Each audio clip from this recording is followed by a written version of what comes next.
Hallelujah. आप सबका हम स्वागत करते हैं यीशु के नाम से। ये हमारे लिए विशेष दिन है। ये 2 महीने मार्च और अप्रैल, ये 2 महीने हमारे लिए एक विशेष महत्व रखता है, क्योंकि हमारा जीवन, मनुष्य जाति का सारा जीवन जिस घटने पर टिका है, जिस घटने का पाबंद है, वो घटना इन्हीं 2 महीनों में हुआ था। इन्हीं 2 महीनों में हुआ था। मेरे प्रियो, यीशु ने कभी बाइबल में, उसके वचन में ये नहीं कहा कि मेरे जन्म का तुम स्मरण करो, मेरे जन्मदिन का तुम स्मरण करो। ऐसा यीशु ने कभी नहीं कहा। कभी भी अपने शिष्यों से नहीं कहा कि मेरे जन्मदिन के दिन तुम बड़ा मजा करो, तुम उसे मनाओ। लेकिन जब यीशु क्रूस पर मारे जा रहे थे, यूहन्ना रचित सुसमाचार 16वां अध्याय में अपने शिष्यों को यीशु बुलाते हैं। मत्ती रचित सुसमाचार 22वें अध्याय में यीशु अपने शिष्यों को बुलाते हैं और उनसे कहते हैं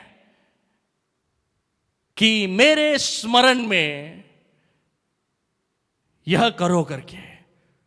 मेरे स्मरण के लिए मेरा शरीर जो तुम्हारे तोड़ा गया है, मेरा लहू जो तुम्हारे लिए बहाया जाने वाला है, उसका स्मरण किया करो, उसकी याद किया करो। क्यों यीशु ऐसा कहता है?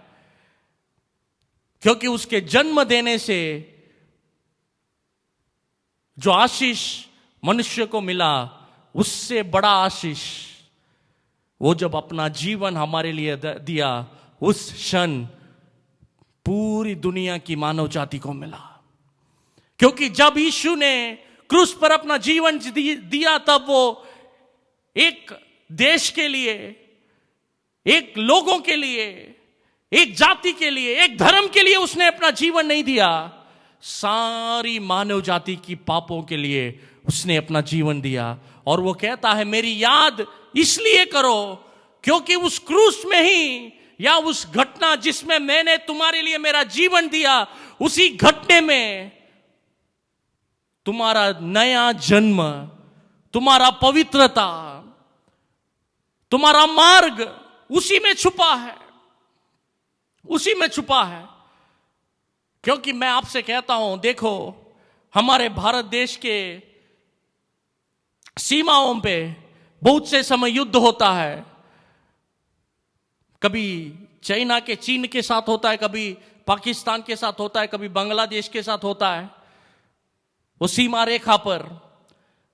रेखा पर युद्ध तो सैनिक करते हैं।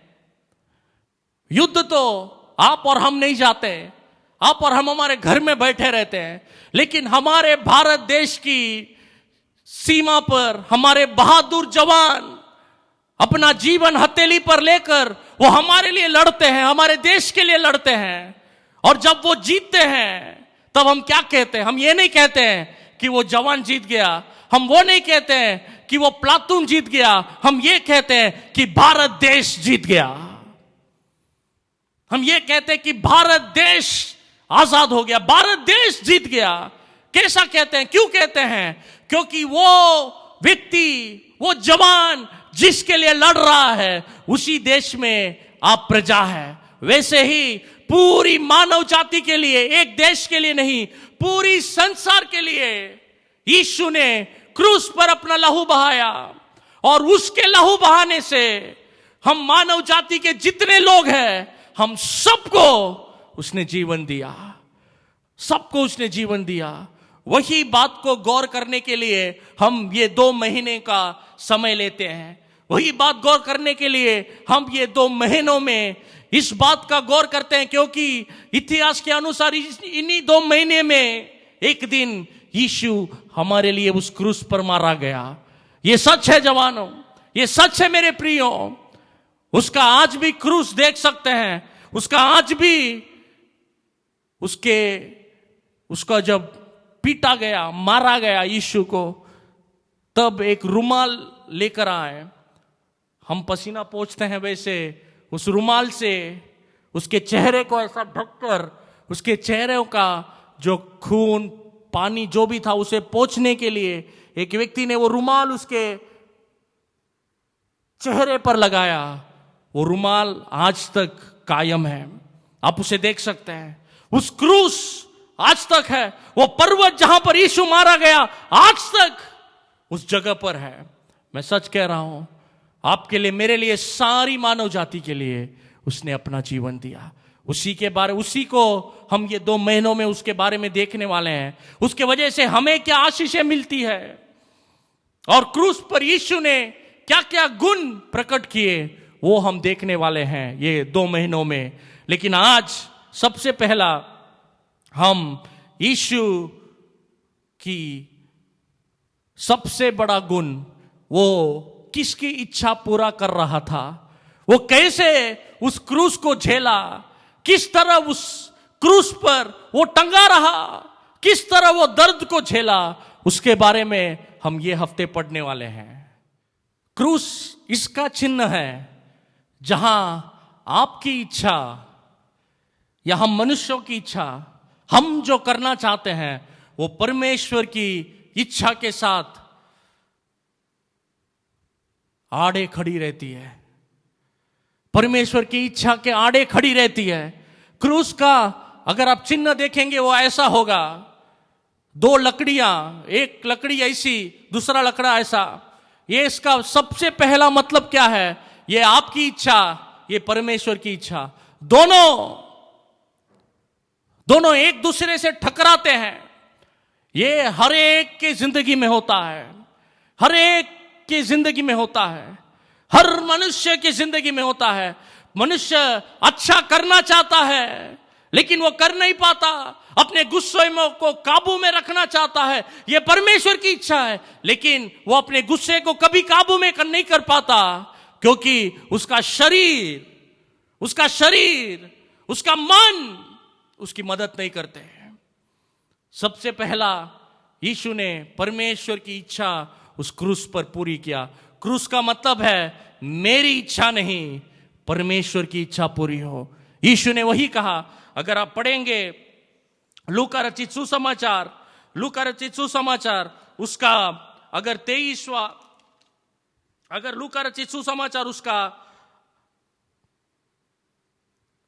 22वां अध्याय पढ़ेंगे, उसके पहले हम मत्ती रचित सुसमाचार उसका 26वां अध्याय पढ़ेंगे। वो वचन ऐसा कहता है, मत्ती रचित सुसमाचार उसका 26वां अध्याय 29वां वचन ऐसा कहता है, फिर वह थोड़ा और आगे बढ़कर मुंह के बल गिरा और यह प्रार्थना करने लगा कि हे मेरे पिता, यदि हो सके तो यह कटोरा मुझसे टल जाए, तभी जैसा मैं चाहता हूं वैसा नहीं, परंतु जैसा तू चाहता है वैसा ही हो। यीशु इस वचन को कब कह रहा है?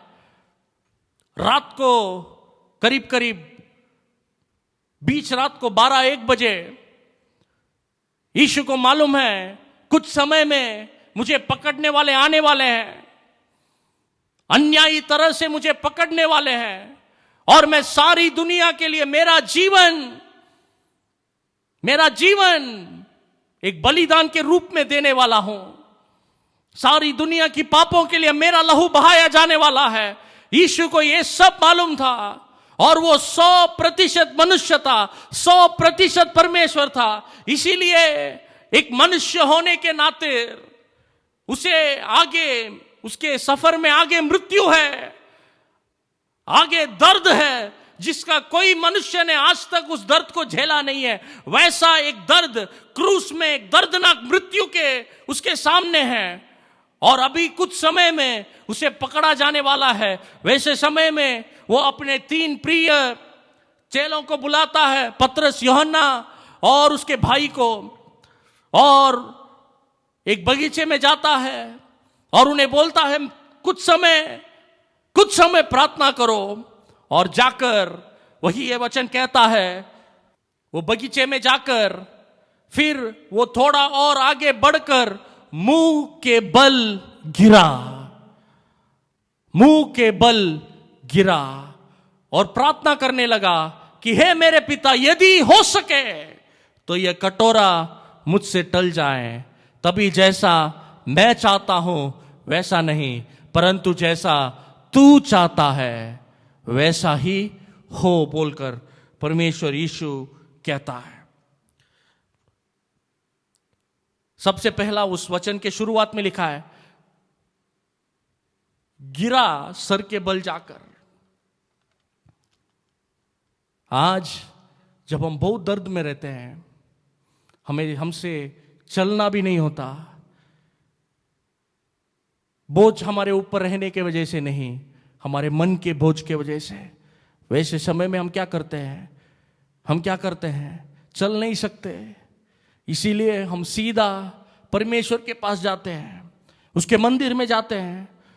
बैठने की शक्ति नहीं है, इसीलिए सीधा गिरते हैं, क्योंकि उस समय हमारे पास और कोई भी उपाय नहीं है, हम जाकर गिरते हैं उसके सम्मुख में। वैसे ही यीशु इस बगीचे में प्रार्थना करने के लिए गया, लेकिन वो प्रार्थना करने के लिए अपने घुटने टेकने के बल भी उसके पास नहीं थी, क्योंकि वो दर्दनाक मृत्यु उसके सामने दिखाई दे रहा था। क्रूस पर उसकी मृत्यु, जो वो कभी भी किसी भी हालत में जिसे वो ठुकरा नहीं सकता, वो मृत्यु उसके सामने खड़ी थी। और यहां पर यीशु प्रार्थना कर रहा है। क्या प्रार्थना कर रहा है? प्रभु उसके पिता से बोल रहा है, मेरे पिता, अगर ये कटोरा, यानी अगर ये जो मुझे मृत्यु से होकर ये जो क्रूस का कटोरा मुझे उठाना है, अगर इसे उठाए बिना कुछ भी हो सकता है, करो तुम, मुझे बचाओ,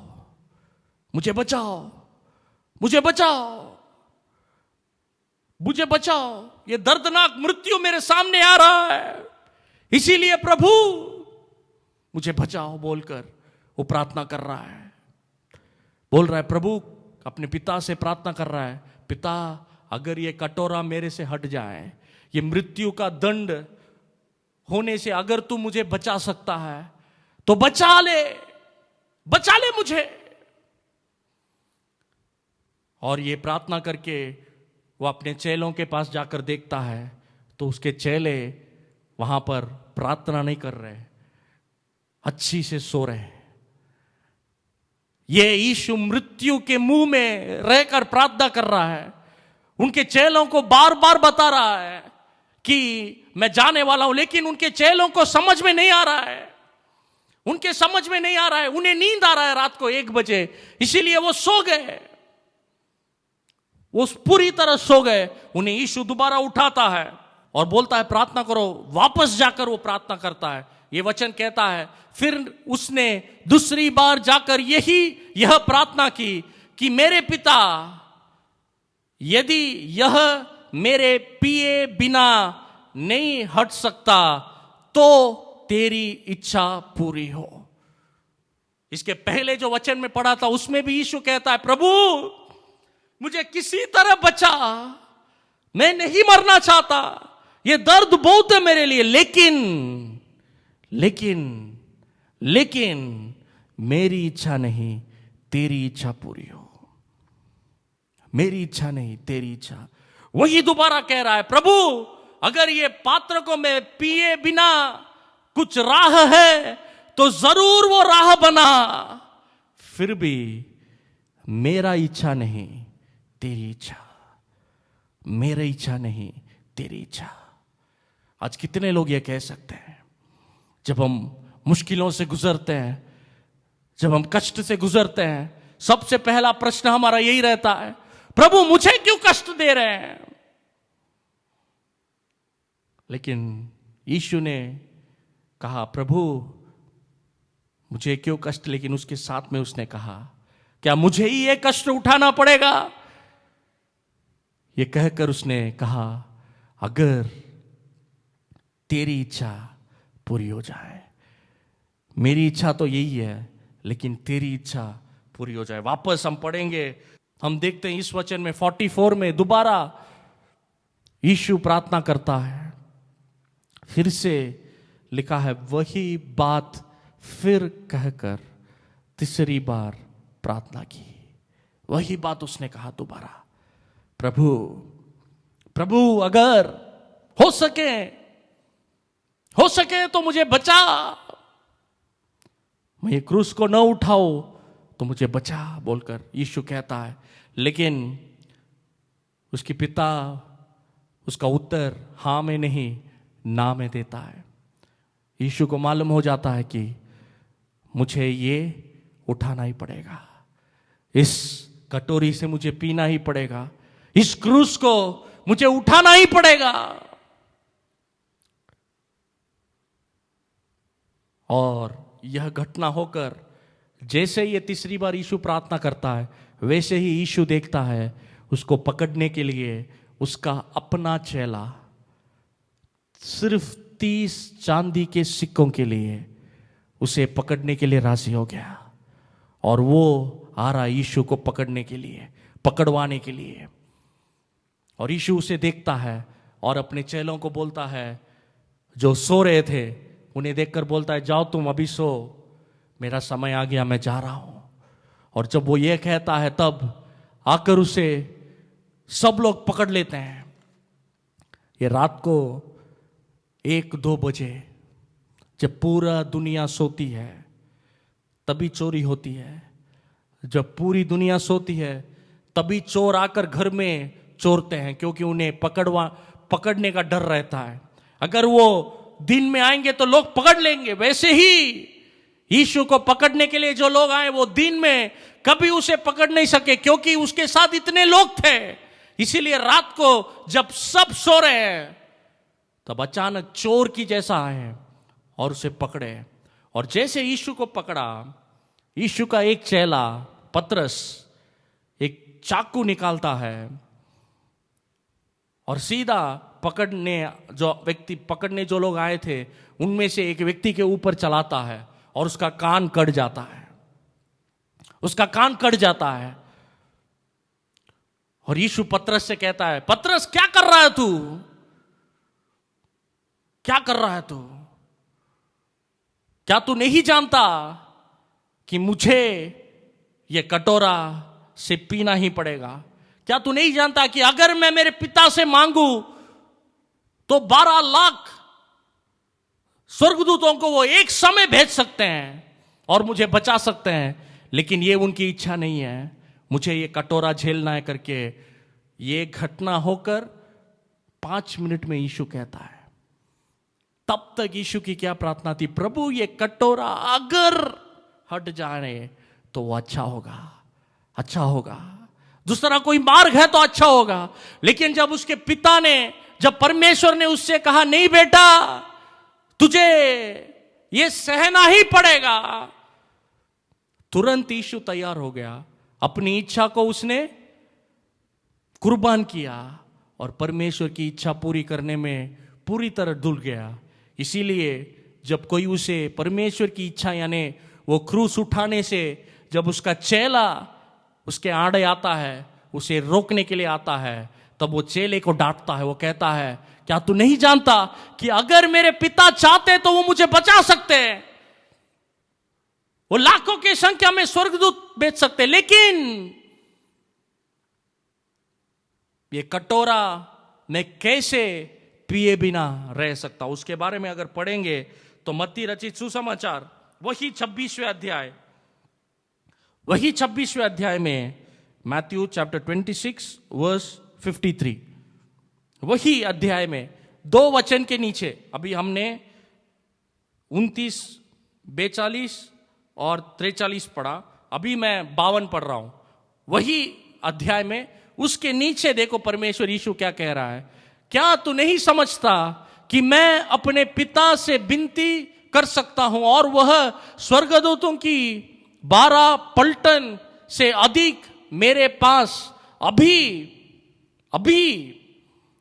उपस्थित कर देगा। परंतु पवित्र शास्त्र की बातें कि ऐसा ही होना अवश्य है क्यों कर पूरी होगी। इसके साथ मैं समाप्त करना चाहता हूं। यीशु कहता है, यीशु कहता है, अगर मैं यहां से बचने की कोशिश करूं तो परमेश्वर की इच्छा कैसी पूरी होगी। इसीलिए मैं अपनी इच्छा को दूर करके, मेरी इच्छा है कि मैं किसी तरह बच जाऊं, लेकिन परमेश्वर की यह इच्छा नहीं है। परमेश्वर चाहता है कि मैं क्रूस उठाऊं। मैंने प्रार्थना किया, उससे 3 बार मांगा, लेकिन उसने जवाब नहीं दिया। इसीलिए मैं ये क्रूस उठाने के लिए तैयार हूं, क्योंकि मैं मेरी नहीं उसकी इच्छा पूरी करने आया हूं। मेरी इच्छा नहीं उसकी इच्छा पूरी करने आया हूं। मेरे प्रिय दोस्तों, सबसे पहली बात, यीशु परमेश्वर की इच्छा को पूरी किया, वही क्रूस का मतलब है। क्रूस में हम देखते हैं, पर कोई अपने आप को कितना आज्ञाकारी बना सकता है, कोई अपने आप को दूसरे के कितने अधीन कर सकता है। यीशु भी परमेश्वर का संतान था। वो चाहे तो अपने पिता से हक से बात कर सकता था, पिता मुझे ये करना नहीं है, मुझे निकालो यहां से, लेकिन उसने कभी वैसी प्रार्थना नहीं किया। अपने हक को उसने छोड़ा, अपनी इच्छा को उसने कुर्बान किया। आज उसकी कुर्बानी की वजह से ही हम इतने लोग यहां पर जमा हैं। उसकी कुर्बानी की वजह से ही आज हमें जीवन मिलता है, आशा मिलती है। आइए हम आंखों को बंद करें, आइए हम आंखों को बंद करें। आज भी परमेश्वर की इच्छा को पूरी करने के लिए क्या आप तैयार हैं? सोच कर देखिए, सोच कर देखिए, क्या परमेश्वर की इच्छा पूरी करने के लिए आप तैयार हैं? क्या आप दिल से बोल सकते हैं, प्रभु तेरी इच्छा पूरी हो जाए? हालेलुया। आइए हमारी आंखों को बंद करें। अभी हमने परमेश्वर का वचन सुना, उसकी इच्छा, परमेश्वर की इच्छा यीशु के जिंदगी में पूरा हुआ। यीशु के जिंदगी में उसने पूरा किया और उसके बदले में उसने महिमा पाया, गौरव पाया, आदर पाया। कुछ चंद घंटों की कष्टों की वजह से युगायुग यीशु राजा बना। आज भी इस समय आप जो भी कष्ट में हैं, वो हमेशा के लिए नहीं है, हमेशा के लिए नहीं है। वो आपका अंत नहीं है।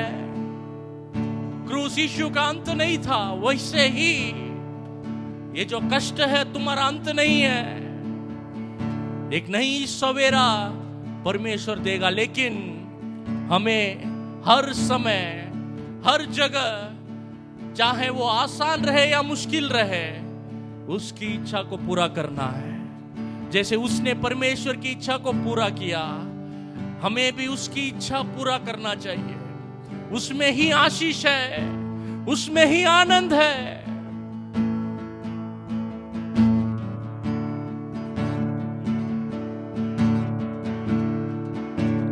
तेरी इच्छा से चलाना मुझे,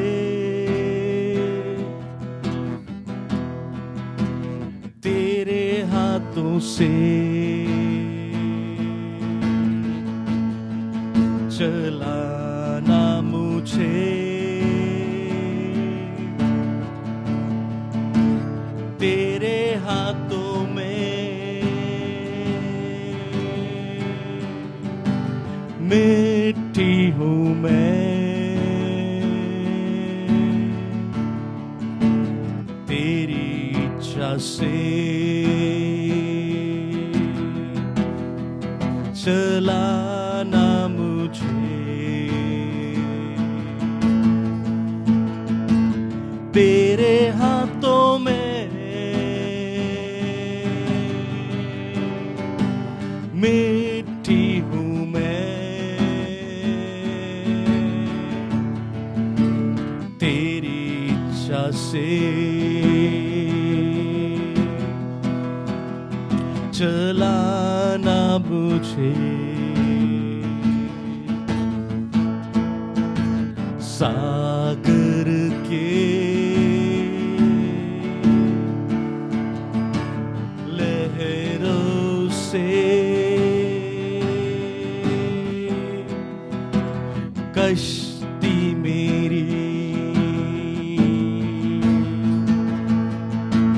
डूबने लगी,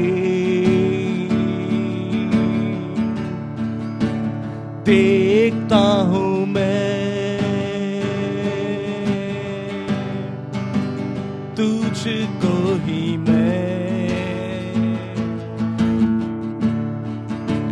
तेरी इच्छा से चलाना मुझे। ये गाना कहता है अपनी मर्जी से मैं चला, तुझको कभी मैं अपना न समझा, लेकिन प्रभु आज ही से मैं मेरी क्रूस को ले लेता हूं। आज तक आपने जैसी जिंदगी जी है उसकी परवाह नहीं है। आज एक नई शुरुआत तुम्हें परमेश्वर देना चाहता है। क्रूस का मतलब है एक नया शुरुआत, एक नई शुरुआत परमेश्वर तुम्हें देना चाहता है, क्योंकि आपका दंड मृत्यु का उसने उसके ऊपर लिया और उसके बदले में एक नई शुरुआत तुम्हें देना चाहता है। क्या तुम मेरे साथ मिलकर गाएंगे? प्रभु अपनी मर्जी से मैं चला, तुझको कभी भी मैंने अपना न कहा, लेकिन प्रभु इस दिन मैं कहता हूं प्रभु तेरी इच्छा पूरी हो जाए। इस दिन मैं कहता हूं प्रभु तेरी इच्छा पूरी हो जाए। आइए हम मिलकर गाएं।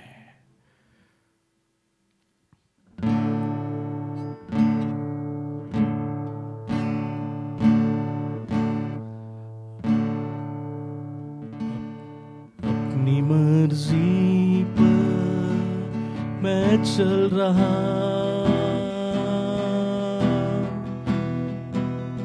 तुझको कभी भी अपना न कहा,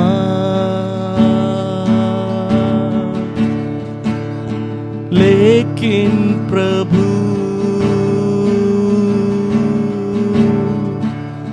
आज ही से मैं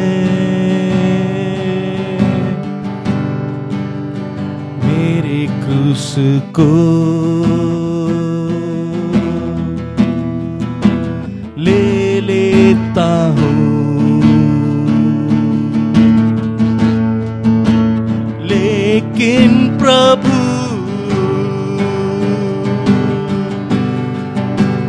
आज से मैं मेरे क्रूस को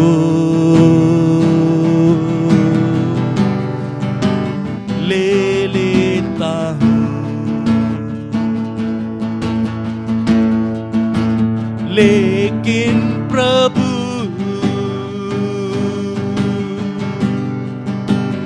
आज से मैं मेरे क्रूस को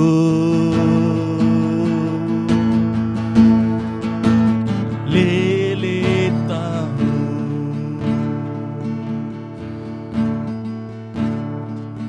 प्रभु